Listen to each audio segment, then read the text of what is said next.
Welcome to my podcast, Why Didn't Anyone Tell Me This? With my guests, we are discussing reproductive health issues, questions you may have about your health, and debunking some of the many myths around our health. And today it is a great pleasure to talk to my dear friend, Dr. Zeynep Gurtin, about motherhood and specifically about older motherhood. And we were discussing what we should call this podcast. We've decided to call it Motherhood Over 40, but we're basically talking about older motherhood. And Zeynep is a lecturer in women's health at the Institute for Women's Health at UCL. She works with me. It's a great pleasure to have her as one of my co-workers. And she's an authority member at the Human Fertilisation and Embryology Authority. She is a sociologist of reproduction and family life. And for the past 2 decades, her work has focused on women's experiences of infertility, fertility treatments, and family building. She completed her PhD at the University of Cambridge and worked there with Professors Sarah Franklin and Susan Golombok. She also spent 2 years working at a fertility clinic, focusing on researching the social and emotional aspects of egg freezing and single women's fertility options and experiences. She is an experienced public communicator. She's spoken about fertility and assisted reproduction and gender relations at schools, city firms, arts festivals, and women's groups, both nationally and internationally. And her work has been extensively covered in the media, including BBC News, Women's Hour, The Guardian, The Independent, Sky News, Stylist Magazine, Glamour, and Grazia. Welcome, Zeynep. Welcome. Thank you so much, Joyce, and thank you for the introduction. It's always difficult. I hate it when anyone reads out my bio. I always feel embarrassed, but it's great to have you here. We're going to be talking about older motherhood over 40, because we both have experiences. So we are going to give our personal stories as well. But first, Zeynep, can I start by asking you about your career and why you wanted to work in the field of reproductive sociology? Yeah, so when you sort of were telling me about the podcast, I was thinking about these questions. And it seems like quite a long time ago now that I did my master's in Cambridge. And I think initially the interest was just serendipity. You know, we had this amazing centre in Cambridge called the Centre for Family Research. And when I was an undergrad, all the papers I did um, in that centre, looking at things like genetics, inheritance, family relationships, sort of developmental psychology and family life, I just found all of that really fascinating. So when I decided to do a master's, I knew I wanted to continue working with the people in that center. And so it was sort of, just feeling my way around. And then I ended up doing my PhD on couples' experiences of infertility and IVF in Turkey, which was really interesting. You know, at the time we were finding out more and more about people's experiences of IVF, and we didn't really know anything about IVF in many other countries. Marsha Inhorn had already done some really beautiful work in Egypt. So I sort of thought, well, maybe I could do that work in Turkey because I'm Turkish and I come from that culture, obviously. And so that's how it started. And it was just one thing snowballed into the next, into the next. And, I think you'll agree, it's just so endlessly fascinating. It's just a huge part of everybody's life, whether you have children or not, whether you go through fertility treatment or not. A lot of these questions that we spend our working lives thinking about are sort of at the very epicenter of what it means to be a human and what it means to sort of live and think about relationships. So, yeah, so I've sort of stayed working in the area. Fantastic. I'm very, very glad that you did. And it's ironic for both of us that we started work in this field before we realised that we would be the other side of the table. But we'll come back to that later on. So you've worked on many different Yeah. topics from what once you did in your master's and your PhD, and then on to egg freezing, and now your work on older motherhood. So can you tell us a bit more about these topics that you've been working on? So some of the really interesting parts about the great topics you're studying. Yeah, and like you said, it's sort of really interesting the way my personal life has weaved in and out of my research interests. So I started, as I said, working on IVF and kind of looking at cultural differences in terms of assisted reproduction.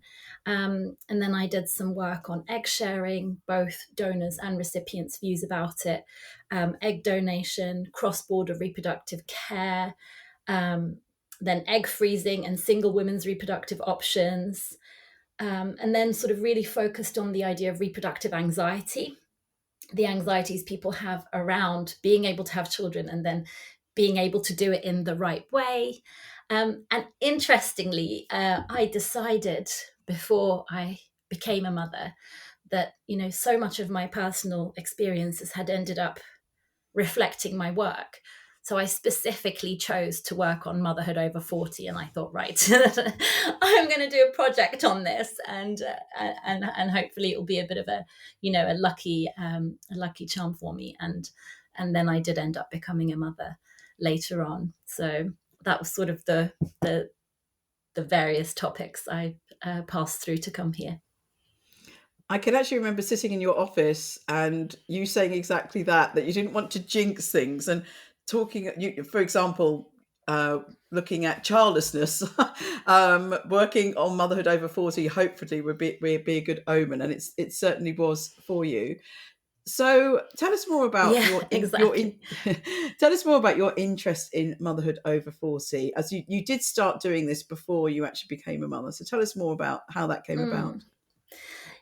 Yeah, so this sort of emerged pretty organically from my work on single women's fertility options and egg freezing, and seeing women using egg donation and sperm donation in fertility clinics.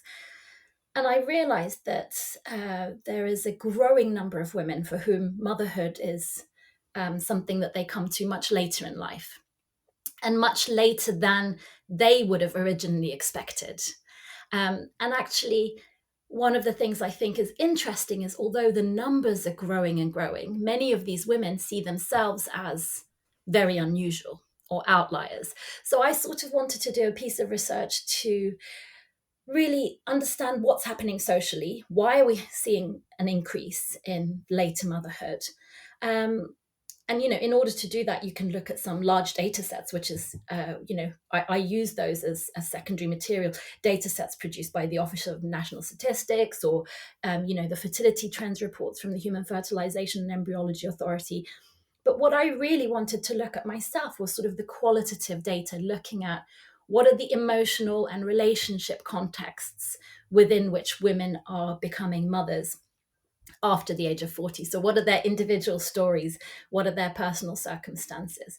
So that was kind of the broad aim of the project, to kind of give color to the real life stories behind the statistics we were seeing. So in the research I've done and others, if you ask women what age would they like to have children, most of them, even today, when I wanted to have children 30 years ago, I said age 30. And I thought the women, when you ask them now, would say a later age, because we're seeing this movement to older motherhood. But they didn't. The average was age 30. They still want children around age 30. But as you said, we're seeing globally now the age of motherhood increasing, and it goes up every year. We look at the data. It depends what sort of data you look at, but it's over 30 in many countries now, over age 30. So why do you think this is? Why do you think we're seeing this increase in older motherhood? Yeah, so a couple of things. Firstly, the women I speak to as well, in most part, they say they didn't deliberately intend to become mothers in their 40s. Ideally, they would already have been mothers. And there's often been hiccups along the way. And that might be hiccups in terms of dissolution of relationships. So people who've been in marriages where they thought they were going to have children, and then the marriages broke up. So they had to they suddenly found themselves back on the dating market in their, early 30s. And then they formed, partnerships, and then found somebody else that they wanted to have a family with, or they just were not in the right relationship. Also financial reasons, difficulty achieving the kind of traditional milestones that we expect for people to have before they embark on parenthood, particularly in a sort of, middle class urban context where people expect to have their own houses, they expect to have established themselves in their career. We're hitting those milestones much later. And also just things to do with, the cost of living. And then even after all of those things are taken into account, for some women, actually, from the point where they started trying to have a child to actually becoming a mother was a sort of a very protracted and elongated process. So, it wasn't that they were trying to become a mum for the very first time when they were 43. They'd already been trying for 5 or 6 years and had, reproductive loss and miscarriages and things like that. So there's sort of slightly different factors. In my work, I've tried to theorize that as sort of 4, like in a quadrant, 4 different push and pull factors. So there are factors to do with social factors. So the pull ones might be about wanting to spend longer time in the labor market before you have children, women spending longer time in education, women having more freedom, sort of more open-minded approach to child-free life and things like that. And then the push factors, some of these that I've already talked about, like difficulty achieving milestones and economic precarity. But then we also have the pull and push factors from a reproductive perspective. So things that once women decide to try for a child slightly later in life, make it more difficult to conceive, like the higher risks and the higher likelihood of miscarriages.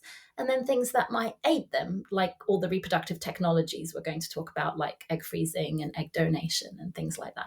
So lots and lots of different things going on. But I was just looking, actually, again, in preparation, just to make sure I got my figures right. But for the last year that we have data for from the Office of National Statistics, 2021, 1 in 20 births were to women over 40. So that's much higher than I think many people would assume. Yeah. Are there other trends that you've observed in the number of women choosing to have children later in life? So I think it's, as you say, in an ideal world, I think most women would like to have children earlier. And the second podcast in this series of Motherhood was with Mel Johnson, and she talked about, being aware of her biological clock and then deciding to go down the solo motherhood route. And then the last podcast with Lucy Vanderville, we talked, and we're going to talk more about egg freezing as an option. So there are options for women nowadays. But 30 years ago when I was trying, there wasn't egg freezing. Solo motherhood was really unusual at that time, even though I did consider it. And I think, as you said, it's so tricky for women in the they've got the workplace, they've got all these social factors, and one factor is trying to find someone who's ready and willing to have children with them. So, what about the other trends that you've observed in women having children later in life? Yeah, so the average age of births in England and Wales now is 31, and that's been, steadily increasing. And this sense of postponement of births is not just in the UK. Obviously, we're seeing that globally. We're seeing it right across the developed world. We're even seeing it in, developing countries where, it's rising, but from lower levels. So it's a general trend that we're seeing. But I think there's sort of 2 things happening at once. It's not that women don't want to delay having children. Women nowadays do want to delay it compared to their own mother's generation. So, but there is the deliberate delay, which might be, like you say, to age 30, for example, as opposed to, early 20s for their mother's generation or mid 20s. But I think there is also the unintentional postponement, which arises due to some of those social factors that are out of people's control. The main one being in relationships, whether or not they're in the right relationship they feel to have children, but also the difficulty of reproduction as you become older. So, some of the women that I've interviewed who are mothers over 40, they might say, well, ideally I would have had a kid when I was 34 or 35 or 30, 36. So in a sense, if we look at kind of the averages, they did delay becoming mothers, beyond the average. They just didn't intended to be in their 40s. So that mixture of intentional and unintentional reasons. Yeah. Is there any other data from your research interviewing women that you'd like to share with us?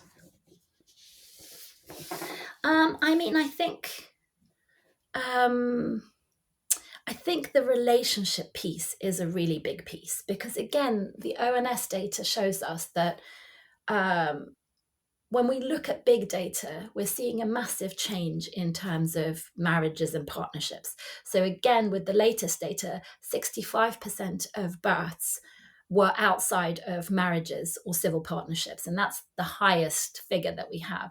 So on the one hand, it looks like, it's sort of much more, we're much more liberated. And again, we're seeing a high increase of solo mums if we look at the HFEA data. But people are still really wedded to the idea of having children with the right person. So that might not necessarily mean a relationship, but that might not necessarily mean a marriage. But in most contexts, that does mean a relationship that people feel comfortable in. And that was by far the most important thing most women spoke about, that their relationships had broken down.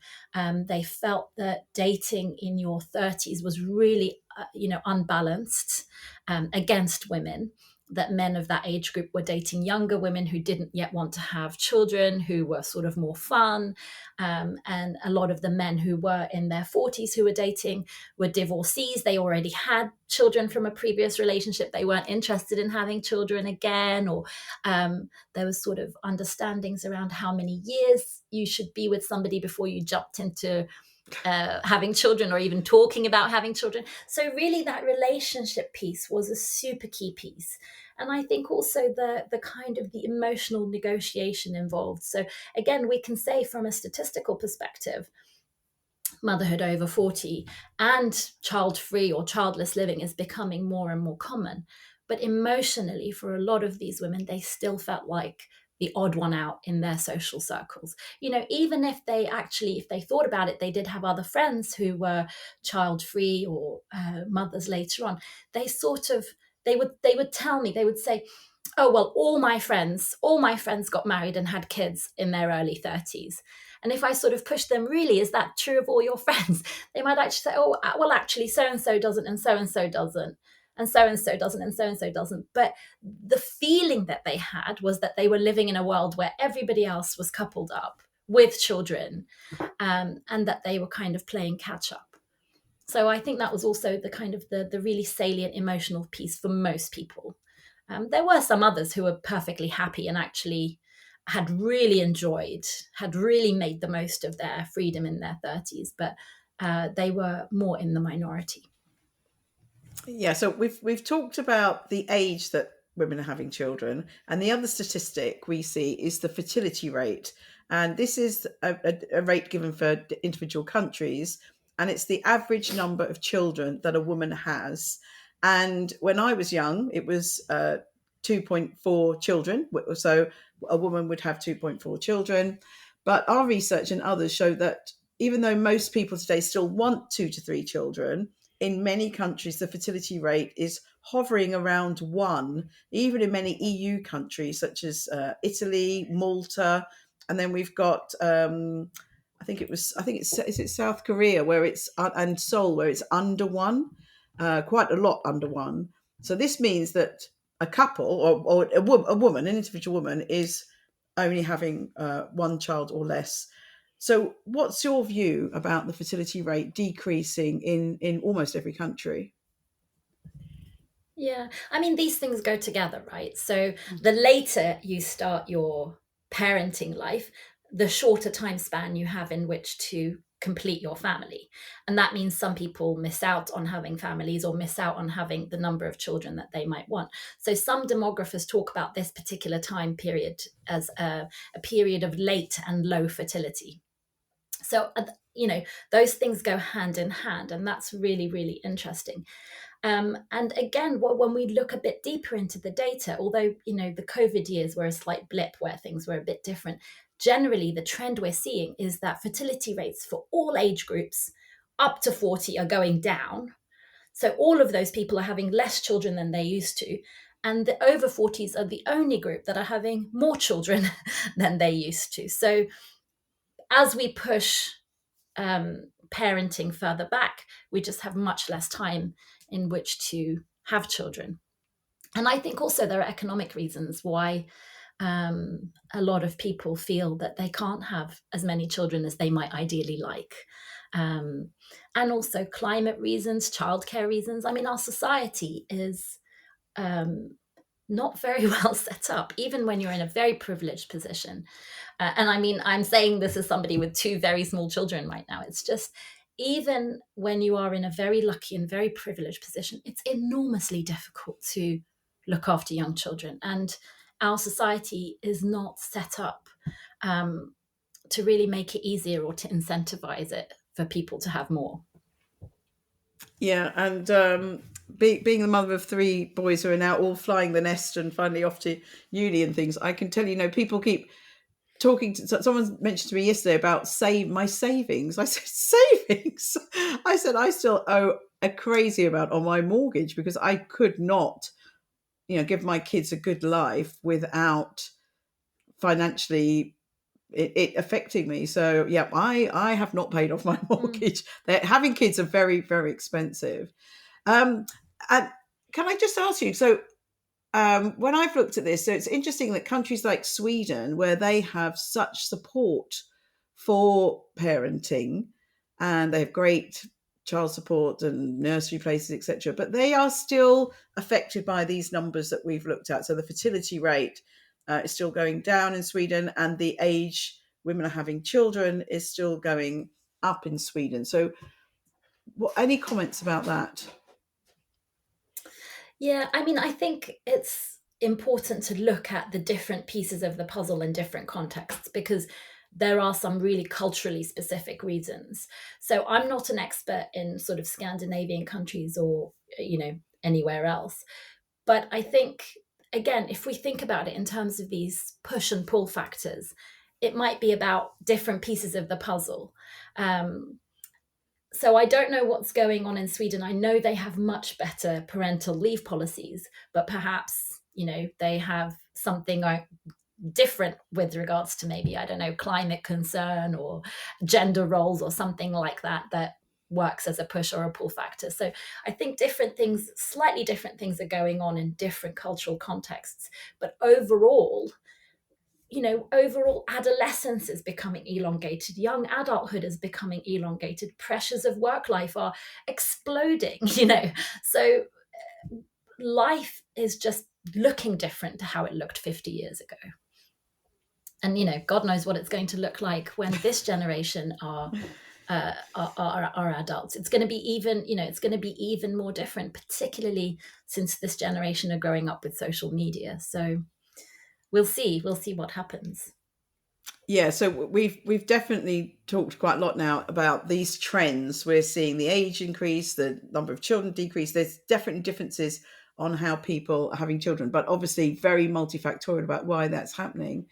And so in this mini-series, I started with Tim Child, who talked about female fertility decline and the problems that creates. And that's one of the problems that women face. Men are fertile almost their whole life, but women we do have this biological clock. And in the last podcast with Lucy Vanderville, we talked about egg freezing and whether this is something that's going to be useful to help women preserve their fertility if they want to delay it for whatever reason. And I know this is a topic that you have researched a lot. So what is your view about egg freezing and what would you like women to know about it? Okay, so that's a big question. I mean, I've done a lot of work on egg freezing, so I have nuanced and wide-ranging views about it. I think egg freezing, like all good technologies, really has its place. And it can be a brilliant piece of technology when it's used in the right way by the right people. I don't see it as something that can be applied wide scale or on a population level.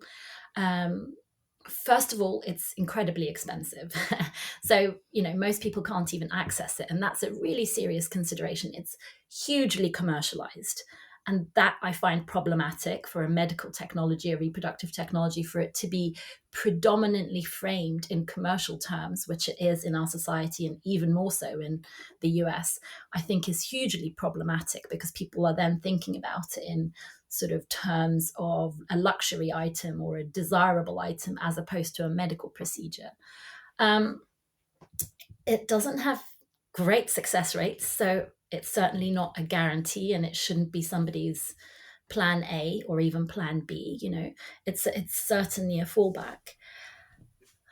But having said all that, when it works, it's amazing, and it can give women the ability to have, biologically related children at a later point in life than they otherwise would have been able to. Um, I think what we need is much clearer information about egg freezing, so that women are making properly informed decisions, and that women for whom it's the right thing are able to access it and do it. And for women where it's not going to be of any tangible benefit, or the risks are too high, or it's too complicated, or whatever, then they also know that when they're making their decisions about their reproductive futures. Yeah, I totally agree. You did a great bit of work with one of our students about how egg freezing is marketed to women and the selling points. And Lucy and I briefly talked about egg freezing parties. So do you think it's being pushed too much, too positively to too many women? As you said, you wouldn't want to see every woman Yeah. using this. I certainly wouldn't. Yeah, I do. And I think it's happening at two ends, and it's not, by no means is it just the fertility clinics doing it, because there's a sort of a broader culture around it now. But on the one hand, it's being marketed to young women, do this now when your eggs are in your prime. Well, why should young women do it? There's no reason why they would anticipate needing egg freezing. They'll probably, most of those women are going to be absolutely fine. So why should they go through a medical procedure with inherent risks and side effects for something that's very unlikely to be of benefit to them? And then it's also marketed at much older women whose eggs are just not going to be viable, whose chance of success is going to be so minuscule that their money and their time and their emotional investment would be much better placed elsewhere. So yeah, Yeah. I think that's definitely problematic. Yeah, we're talking about motherhood over 40. So the fertility clinics tell me that they have many women come in their mid and late 40s asking for their eggs to be frozen. And it's a really difficult conversation because we know the figures from the Human Fertilisation and Embryology Authority for people that are going through what we call fresh IVF with eggs that weren't frozen, and we know the chances of getting pregnant in your mid 40s is very, very low. So with egg freezing, is it going to be any better if you were trying to freeze your eggs at that age? What's the data?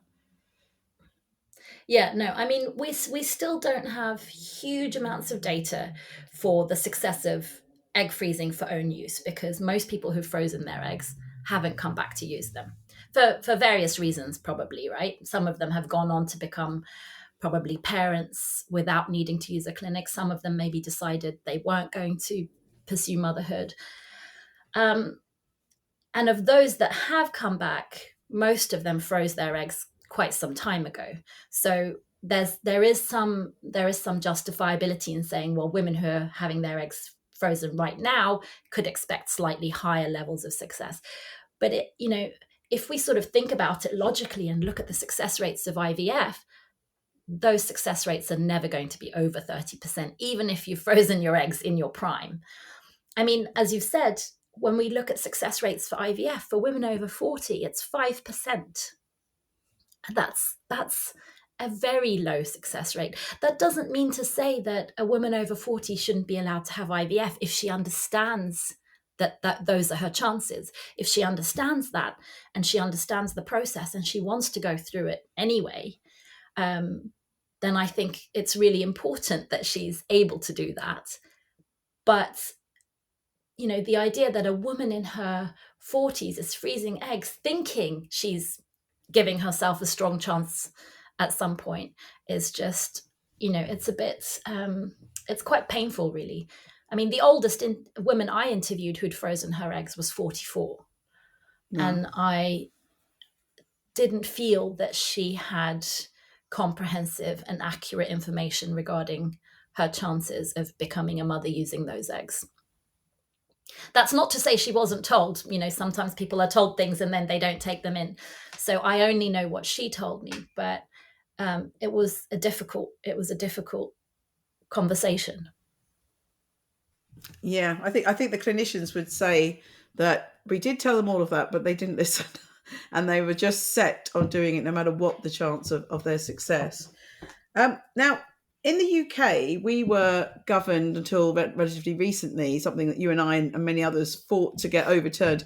We had a 10-year limit, so you could only freeze your eggs for 10 years, which was an absolutely crazy rule because, as we're saying, you should freeze them when you're younger, maybe around 30, 35, and you may want to use them when you're older than that. You probably will want to use them when you're older than that. But where do you think this might go? You mentioned that it's probably going to be very different of how future generations have children. So if more women freeze their eggs, do you think we won't be talking about motherhood over 40? We'll be talking about motherhood over 50. Do you think that's on the horizon? We see some celebrities doing this already. Yeah. Yeah. I mean, I think my feeling is that those are outliers. And actually, what I think is more likely to happen is that over the course of the next two generations, and most people disagree with me on this, but my feeling is that we're going to see the age of motherhood start to come down again, simply because of intergenerational relationships. A lot of young women are already telling me that their mothers are telling them, don't leave it late. I really want to be a grandmother, and don't make the same mistakes I've made. And young women talking about their parents financially assisting them so that they can be ready to have children earlier. So I think there's a lot of investment in people wanting to become grandparents. And if that generation can help their children maybe reach those milestones a little bit earlier. I mean, I certainly don't think that what we're going to see is sort of whole scale egg freezing and then women delaying childbearing. What might happen is more and more young women will freeze their eggs, because I think there's a huge commercial push for that to happen. So I think that will happen, but I don't think a huge number of them will become mothers using those eggs. So they'll just be, millions of eggs sitting in tanks in different clinics. And I don't think that's ever going to be the default mode of achieving parenthood. Now, they used to call mothers who had children later in life, I think the age actually they started using this term was, I think it was over 30 or over 35, but geriatric mothers, which no one should say anymore, but it was a term that people used. And they're, the older a woman gets, there are some health issues with actually, getting pregnant and then carrying the pregnancy. So, is there anything you'd like to tell us about that? What are the advantages and disadvantages of becoming a mother over 40 and health risks? Yeah, I mean, I think certainly the stigma associated with older motherhood is changing because it's becoming more and more common. But again, it is very dependent on areas. So, for example, if you happen to be in inner London and your hospital is UCLH and you're over 40, nobody's going to bat an eyelid. None of the midwives or obstetricians are going to bat an eyelid. That might not be true in other places, even within the UK, for example. So I think it still sort of depends where you are. The term geriatric mother, it sounds very outdated, doesn't it? I think a lot of women who are in their 40s don't feel geriatric. A lot of them, a lot of us are very fit and healthy. And so, it just sort of sounds very outdated. And I think a lot of people find it a bit insulting or something like that. But yeah, no, I think there's certainly fast change with regards to stigmas and taboos and things like that. Um, Yeah. Oh, So, I was going to say yeah, what I was going to say. I mean, with regards to the medical risks, I'm certainly not the best person to talk about those because I don't come at things from a medical perspective. I'm a sociologist. But obviously, our bodies are not the same when we're in our 40s as they might be in our 20s. But that's just one piece of the puzzle. And that's just one element um, that might be part of the consideration. I definitely think there are also advantages to becoming a parent in your 40s. Your personality is much more established, you appreciate it a lot more, you're much more patient, you have many more resources to offer your children. Um, you're you're sort of much more grounded in your sense of self, and I think you just sort of don't feel like you're missing out in the way that younger parents might do. yeah, I think society, we have really changed how we view every age. They're always saying, 40 is the new 20, and well, I'm 61. 61's the new 18. We have we have changed how we view age, I think. But do you still think there's a bit of a stigma for the older mother? So we've talked about the geriatric mother, but men are normally celebrated. They're patted on the back if they've got their young wife pregnant, and we have huge number of male celebrities and politicians and pop stars and things, and they're fathering children in their 70s and 80s. But with motherhood, it certainly years ago it was definitely more frowned upon. I do think, as I said about the celebrities, we're seeing more and more having children around the age of 50. So it's sort of creeping in there. So do you think society still stigmatizes Mm. older motherhood?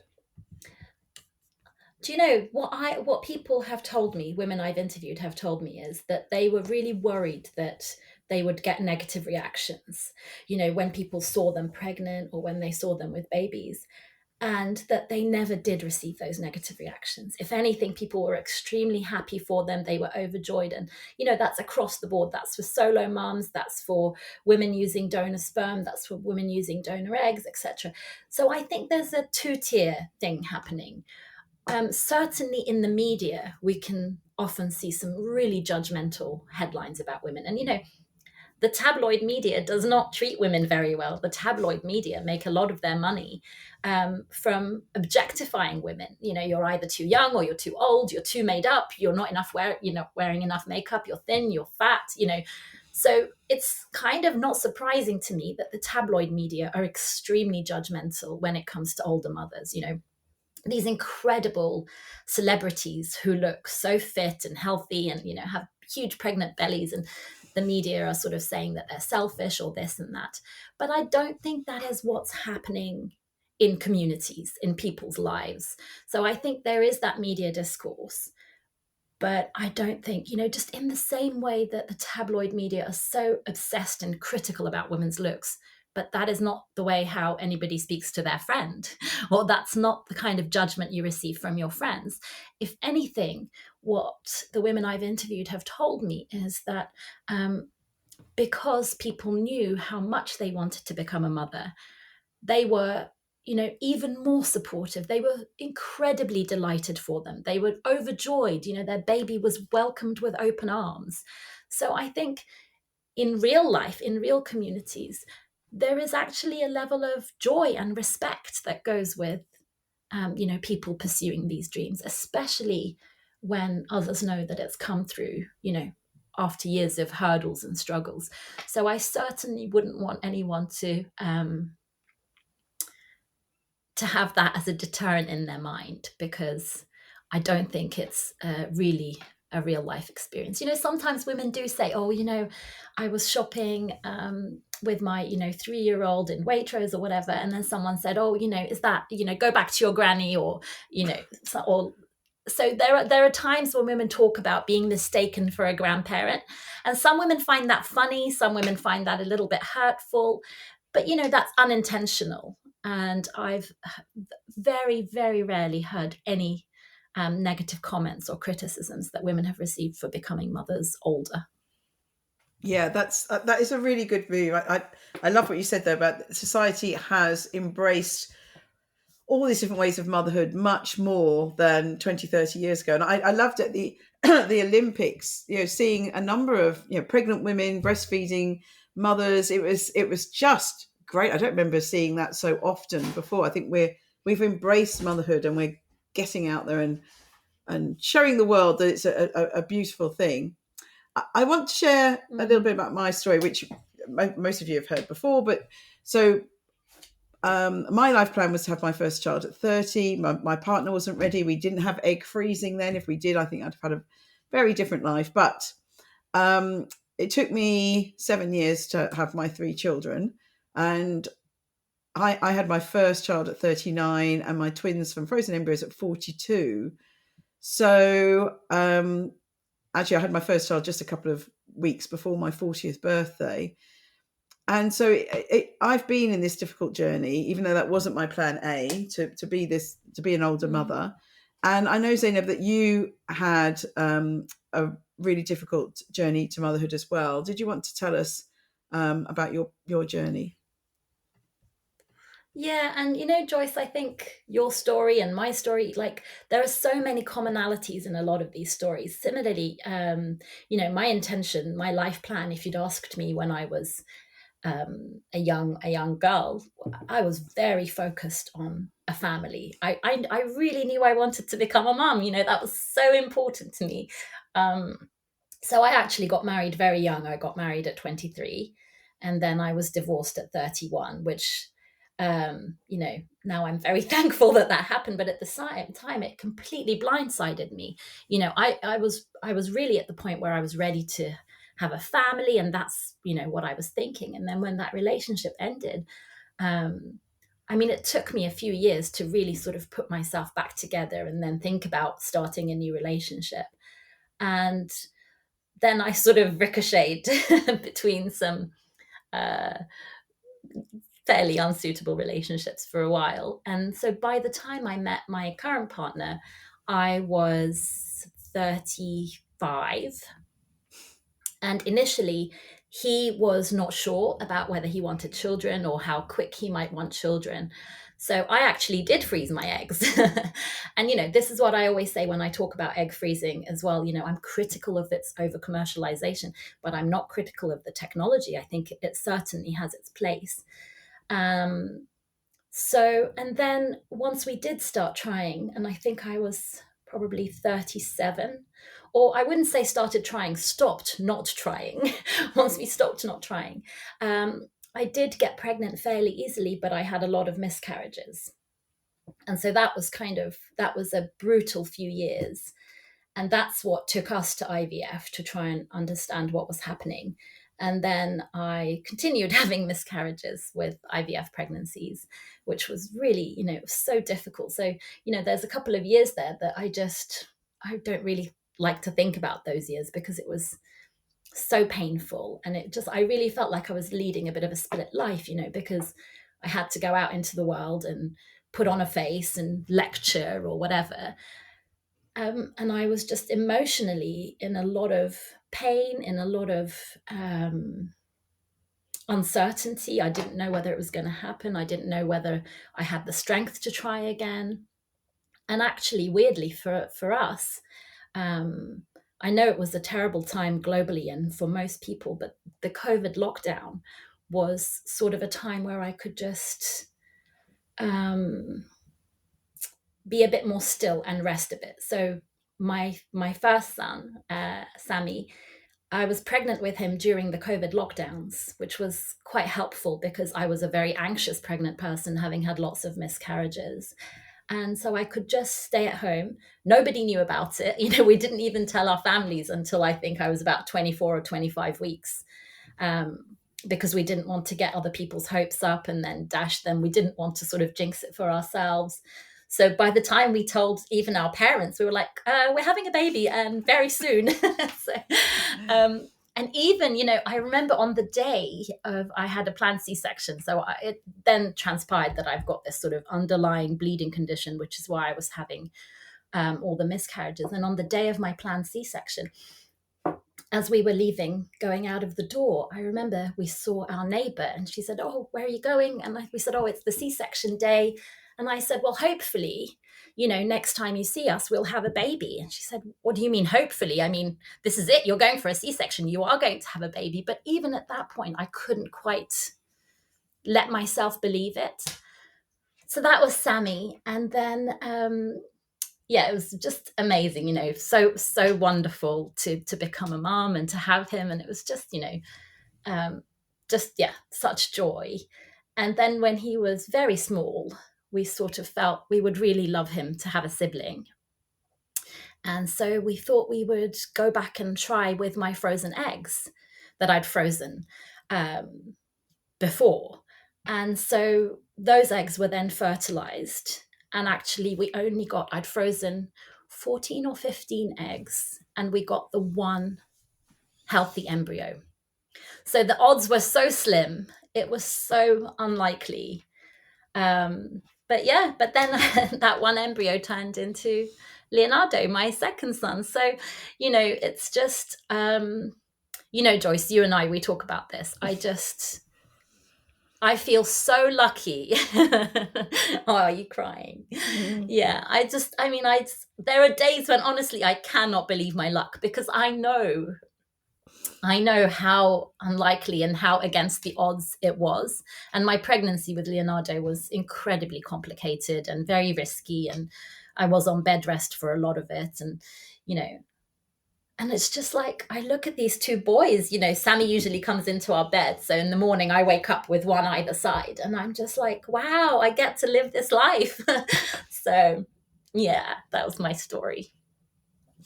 Thank you. Yes, I'm crying. I cry quite a bit on my podcast. So one of us cries normally. Zeynep, thank you. I always want to give you a hug. I can remember being there with you and having some of these discussions, I remember a walk in Cambridge we had once, and several walks we had before COVID, during COVID, after COVID, and listening to what you went through. I've just been talking to a few therapist friends I know, some who've worked in the fertility field, and we've been talking about the trauma of infertility journeys, whether you have children or not. Do you? I certainly still feel traumatized by when I think back at what I went through, and that was 20 years ago. How are you feeling now when it's all still quite raw about what you went through? Do you know what? Yeah, I think that is so, so important. And we haven't actually spoken about this, so it's amazing that you've picked it up and are bringing it up. But so my new sort of business that I'm starting is that I want to offer people debriefs, fertility debriefs, like both thinking about, do I want to use an egg donor? Do I want to freeze my eggs? Do I want to go for another cycle of IVF? But also giving them a space to talk through what their journey was and how they feel about it, because there's no space for that. And certainly within the IVF world, there is this slightly sort of unspoken understanding, and definitely from a medical perspective, if you got a healthy baby at the end of it, then, there's just sort of flat gratitude. You're happy, you're grateful, and that's that. Well, obviously, we're all much more complicated than that. And there has to be some space for women to talk non-judgmentally about the complicated feelings, not least the number of years you lost, not least the toll it took on your body, the toll it takes on your relationship, to keep going through loss, which, couples often deal with in quite different ways, the way that can become a presence within your relationship. And, also the anxiety, the continuing anxiety when you've fought so hard to become a mum, it can be quite hard to relax into the fact that actually it's fine and you're safe and your babies are safe and no one's going to take them away from you. It's just, so I think that's just something so important to mention, and that there needs to be more spaces for that. So now it's becoming, increasingly common for women to have birth debriefs, right?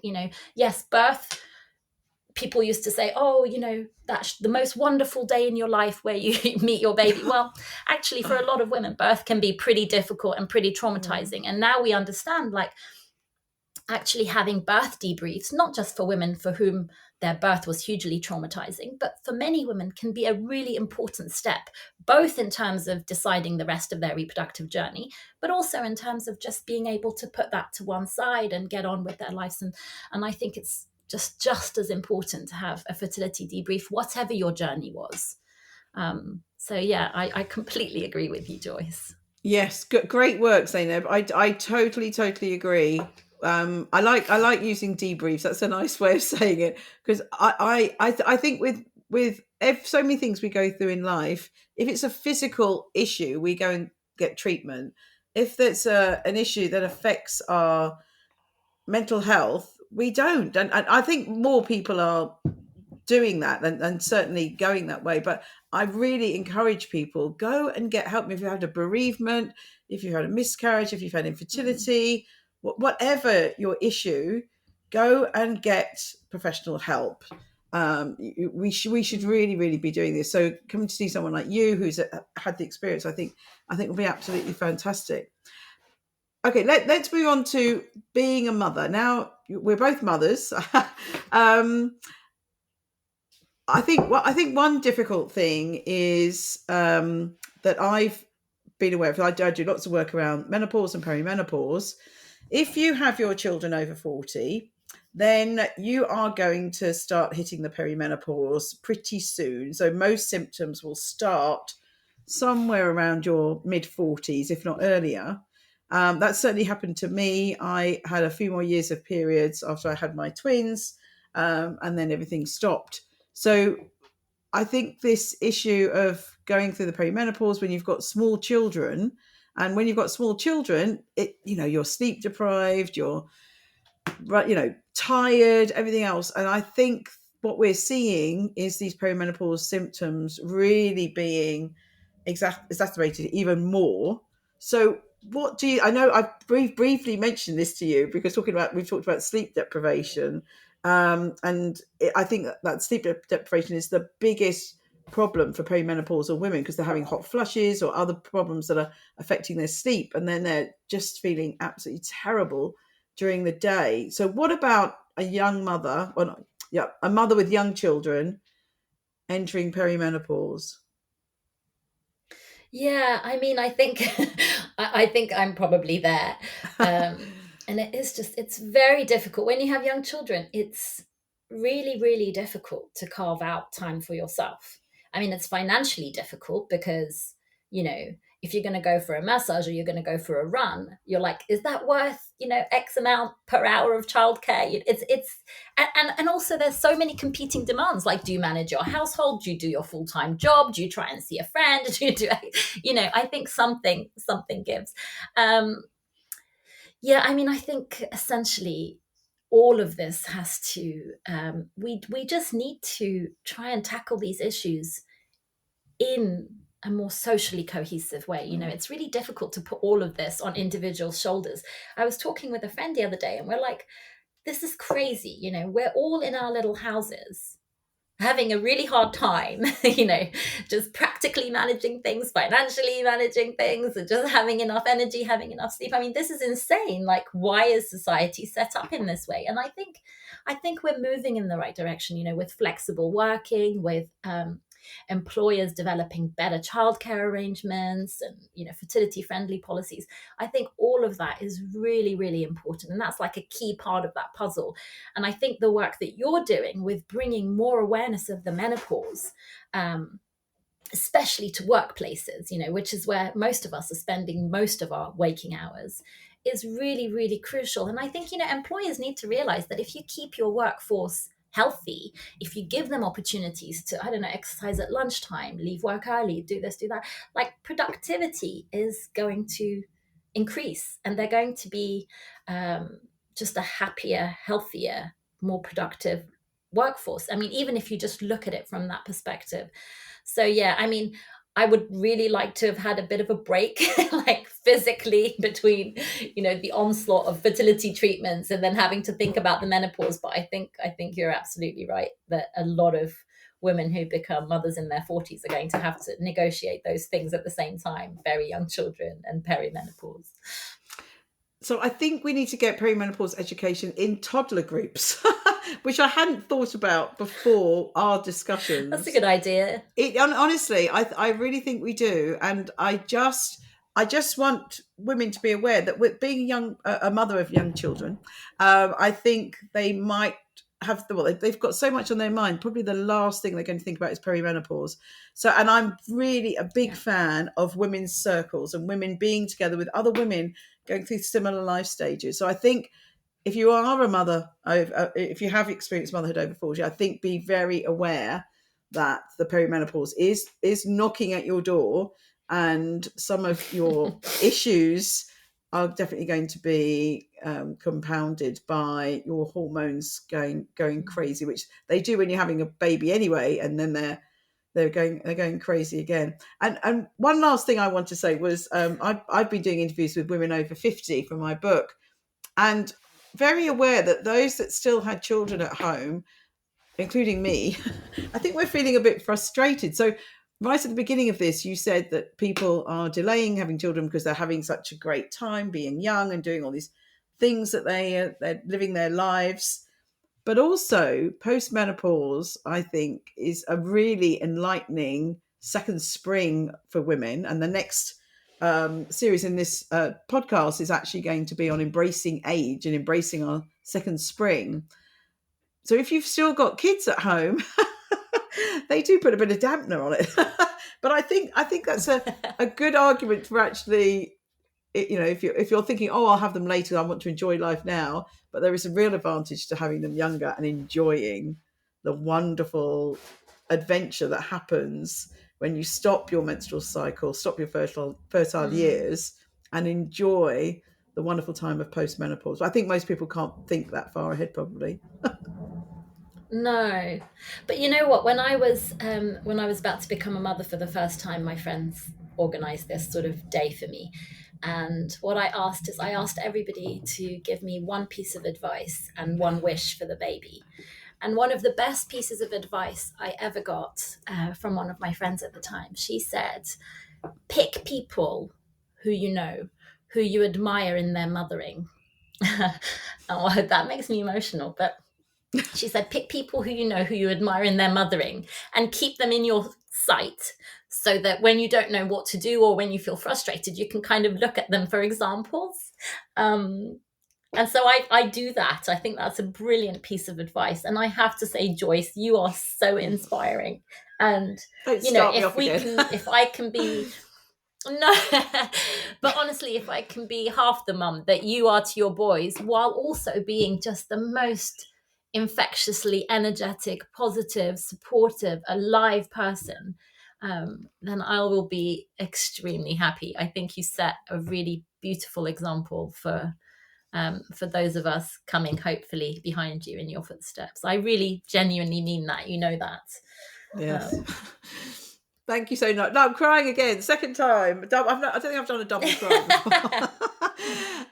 But it is an emotional issue. And my twins are just about to fly the nest. One's already in America and one's just been told yesterday that he's going to do sociology, which I'm so proud that he's picked that with. I love all my sociology friends. So but motherhood is... it's the most important thing I've done in my life. It's the thing I've dedicated more time to, and it is a wonderful thing. It's something. It's unfortunate not everyone can manage to get through, and not everyone wants to have children by any means. But for those that do, I think we are truly blessed. We really, really are truly blessed. And you and I have had difficult journeys, and we're so privileged to have our boys, all surrounded by boys. Yeah. So we're almost at the end, just the last few questions. So I've called this podcast "Why Didn't Anyone Tell Me This?" And I asked my guests, so Zeynep, in your career, what's the thing that you've heard people say that they really didn't know, and they're like, why didn't anyone tell me this? What did they ask? Yeah, so especially when I was working in the fertility clinic, fertility decline, age-related fertility decline was something people constantly said, well, how come I didn't know that? I think that's the message has got out there now. IVF success rates being as low as they are, the overall IVF success rates are about 35%. I think that's a big one. Why didn't anyone tell me this? But I think, the thing I've tried to tell people, which I think is really important, is that even when your life journey looks different to what you had expected, or it looks different to what you see in your friends, what you see in your immediate network, that doesn't mean that you're all on your own or that you're the odd one out. Because and that's what I meant by marrying the statistics with the individual experiences. I so often in the egg freezing research came across women who just felt that they were the only person who hadn't yet had a child. They were the only woman in her late 30s who didn't have a partner or a child or whatever. And I was saying, well, actually this is a thing. There are now more and more women in your situation. And we actually started a single women's sort of social evening, support group social evening once a month, which was so well attended with Cindy Charles. And Cindy was so brilliant at running those events. And it was really such an important place because women would come and at the end of the evening, they would leave going, oh, I just met all these women and they're all so cool. So it makes me feel that a lot better about my life. And, so I think, why didn't anyone tell me that there were all these other women like me around, I think, as a big one as well. Find other women. There's someone else going through what you're going through, and women supporting women is just the best. So, Zeynep, what makes you happy and where is your happy place? Oh, my family. Obviously, my family makes me so happy, and just spending the day together, my boys, my dog, my partner, sunset, watching the sunset. If I can watch a sunset, I'm very happy, which doesn't really happen in London, but we were on holiday in Cornwall a few weeks ago where we could see the sunset from the living room every day. And I was so happy. My goal for the day was like, if we can get the boys asleep by sunset, which was good because it was July. So the sun was setting really late. So it was an achievable goal. And then just watching that sunset, the sea, I think my happy place.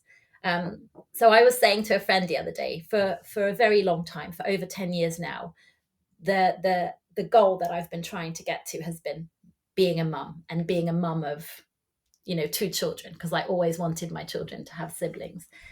And then now that Leonardo has been born, he turned 1 last week. I'm like, oh, what's the next thing I want in life? Because here I am. This is what I've been wanting for over a decade. And I think my next thing, my happy place in my mind, is a little cottage by the sea, somewhere nice and rural where I can watch the sunset and my boys can go on the beach and learn to surf and swim, and somewhere where we could go. That's sort of my mental happy place right now. Yeah, we're going to have to go and find somewhere. I am actually looking now. I'm spending the next 3 years looking for the perfect place by the sea. To be honest, everywhere I've been, I've just got back from the east coast of England I've got lots of friends there, and it's pretty high on the list at the moment. I could definitely afford a little house by the sea, and rural. I'm rural as well. I don't want to be in a city. So I'm very lucky. I live in the countryside, and the sun rises at the front of my house and it sets at the back. So I have a sunset every evening. So I'm really, really lucky. My next house has to face the right way for sure. That was just a fluke, but I love it. And the very final question, have a big garden that you can sit in. Yeah. I've got a big garden. Very final question, Zeynep. What advice would you give your younger self? Ooh. Do you know, the first thing that popped into my head was to be a bit less uptight. I think I was probably, I'm a worrier by nature. I think too much. I ruminate. I'm oversensitive. I think if I had had more belief that things were going to work out, I would have probably saved myself quite a bit of heartache along the way. So that might be my advice to my younger self. Just believe that it's all going to be okay. Yeah. That, yes, it does, sort of, but it's the journey that getting there. But Zeynep, it's been very emotional, very beautiful. Oh, Thank you so much for sharing all your knowledge in this area and all the years of research you've done. It's been so fantastic and so important. And we are two very lucky women having our lovely, amazing children who bring us so much happiness. And I hope that everyone who wants to have children can have that journey. But yeah, it might be tricky along the way. So thank you so much for a really wonderful podcast, Zeynep. so lovely to spend this time with you, Joyce. Lots of love.